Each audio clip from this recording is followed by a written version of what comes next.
There is probably another version of you somewhere in your imagination.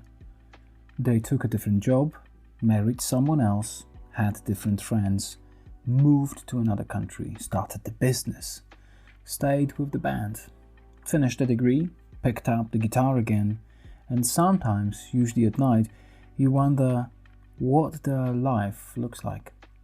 Maybe they're happier than you. Maybe they are more successful. Maybe they became the person you always thought you could have been. And perhaps one of the strangest things about being human is that we can miss a life we never actually lived. Tonight on StJohn-On-Air, I want to talk about the person you could have been. About the lives we didn't live, the decisions we didn't make, the doors we didn't open, and the strange mixture of regret, curiosity, nostalgia, and imagination that comes with wondering, what if? Psychologists have a name for part of this process: counterfactual thinking. It means imagining alternatives to what actually happened. If I had taken that job, if I had stayed in that relationship, if I had moved, if I had started running 10 years earlier, if I had been brave enough. Psychologist Neal Roese, together with researcher Epstude, has spent years studying counterfactual thinking, and their work suggests something important. Counterfactual thinking isn't automatically unhealthy. Sometimes it helps us identify what went wrong, understand causes, and prepare to behave differently in the future. In other words, what if can sometimes become, what can I do differently next time? But there is another side. The same mental ability that helps us learn can also keep us trapped. The problem begins when what could I have done differently stops being a question and becomes a prison. In 1996, psychologists Hazel Markus and Paula Nurius introduced the idea of possible selves. The idea is fascinating. We don't only carry an idea of who we are, we also carry ideas about who we might become, who we would like to become, and who we are afraid of becoming. These possible selves can influence our goals and behavior. So perhaps the person you imagine when you think, I could have been a musician or I could have lived somewhere else, isn't meaningless. That imagined person may be telling you something about your hopes, your values, your unfinished ambitions, your sense of possibility. Perhaps the imaginary version of you isn't necessarily there to make you feel bad. Perhaps they're carrying information. But there is something almost unfair about the imaginary versions of ourselves. We know everything that went wrong with our actual life, but we don't know what would have gone wrong in the alternative one. Imagine that you stayed with the person you broke up with. In your imagination, perhaps you're still together. You picture the holidays, the house, the children, the Sunday mornings, but you don't necessarily imagine the arguments, the boredom, the disappointments, the unexpected problems, the things that might have changed the relationship anyway. We compare our real life with an imagined life whose problems we don't know, and that gives the imaginary life an enormous advantage.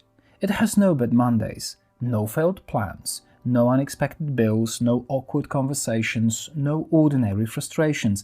It becomes a highlight reel of a life that never happened. And that's important to remember, because we aren't comparing two real lives. We are comparing reality with possibility. This is where counterfactual thinking can become useful again. Epstude and Roese argue that counterfactual thoughts can play a role in regulating behavior and improving future performance. They can tell us, next time do this differently. Maybe you regret not learning a language.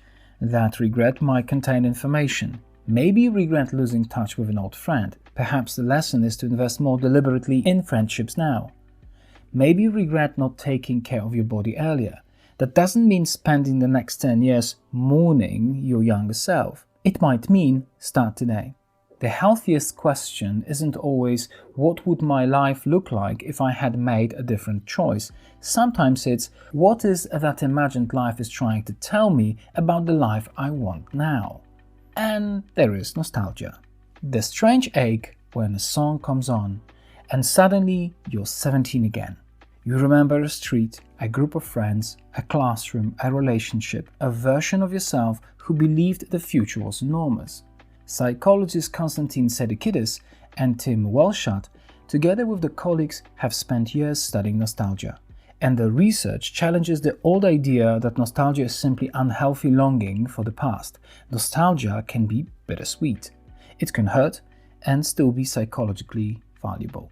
Research has linked nostalgia with social connectedness, meaning in life, and a sense of continuity between our past and present selves.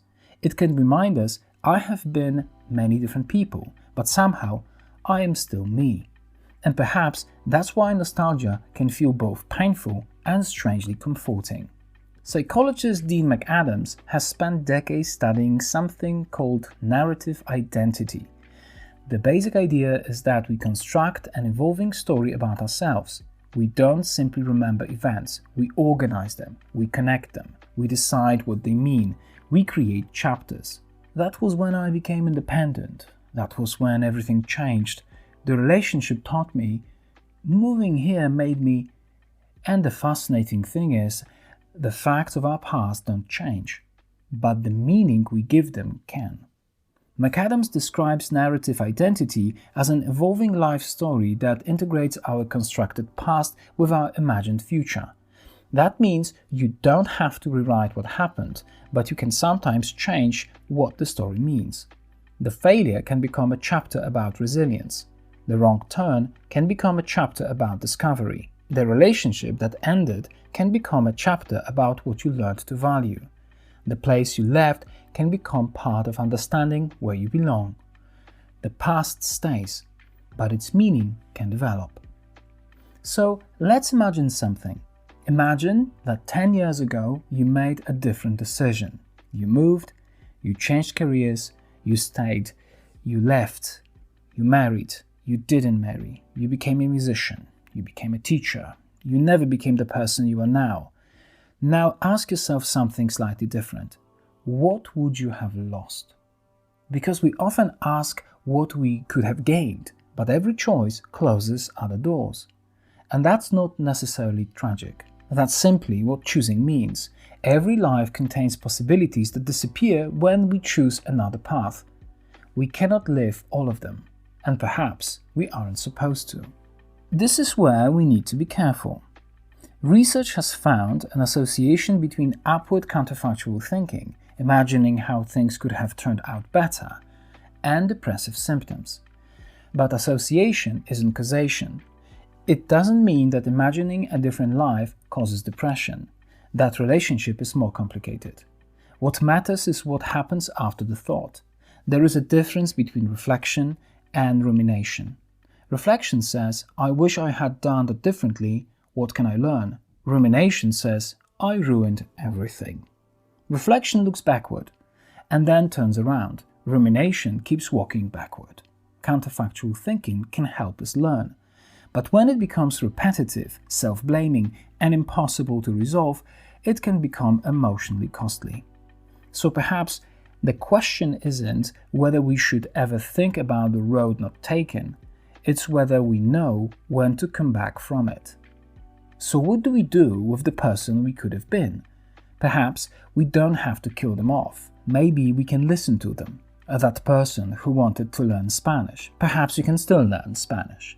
The person who wanted to run, perhaps you can still put on your shoes tomorrow. The person who wanted to reconnect with an old friend, send a message. The person who wanted to travel, start looking at the map.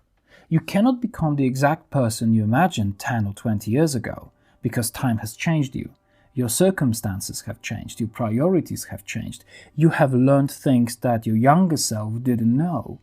But perhaps you can recover places, but perhaps you can recover pieces of that person, not because you failed to become them, but because some parts of them still belong to you. How much of your identity is actually a choice? Perhaps less than we like to believe. We don't choose our childhood, our parents, our starting circumstances, the culture we're born into, the opportunities we encounter, the people we happen to meet, but we do make choices within those circumstances, and over time, those choices become part of the person we call me. Perhaps identity isn't something you discover once. Perhaps it's something we keep constructing, decision by decision, relationship by relationship, habit by habit, choice by choice. So tonight, when the house is quiet and your mind starts wondering about that other version of you, the one who made different choices, don't necessarily push them away. Sit with them for a moment and ask, what does this person represent? Freedom, adventure, love, creativity, courage, connection? And then ask the more important question. Is there something they are trying to remind me that I still want? Because perhaps the purpose of imagining the life we didn't live isn't to make us regret the life we did. Perhaps it's to help us understand it. And perhaps that imaginary person, the musician, the traveler, the athlete, the artist, the person who moved away, the person who stayed, isn't there to tell you, you should have been me. Maybe they're there to whisper, there is still time to become a little more like the person you wanted to be. You cannot go back, but you can carry something forward. And maybe that's enough. Good luck and good night, my friend.